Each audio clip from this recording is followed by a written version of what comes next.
শিরের শারদ প্রাতে বেজে উঠেছে আলোকমঞ্জিত, ধরণীর বহিরাকাশে অন্তরিত মেঘমালা, প্রকৃতির অন্তরাকাশে জাগরিত জ্যোতির্ময়ী জগন্মাতার আগমন বার্তা, আনন্দময়ী মহামায়ার পদধ্বনি অসীম ছন্দে বেজে উঠে রূপলোক ও রসলোকে আনে নবভাব মাধুরীর সঞ্জীবন। তাই আনন্দিতা শ্যামলী মাতৃকার চিন্ময়ীকে মৃন্ময়ীতে আবাহন।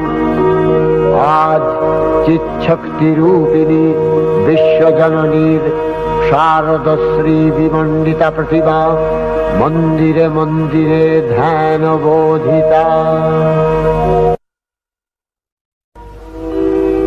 মহামায়া সনাতনী শক্তিরূপা গুণময়ী, তিনি এক তবু প্রকাশ বিভিন্ন দেবী নারায়ণী, আবার ব্রহ্মশক্তি রূপা ব্রহ্মাণী, কখনো মাহেশ্বরী রূপে প্রকাশমানা, কখনো বা নির্মলা কৌমারী রূপে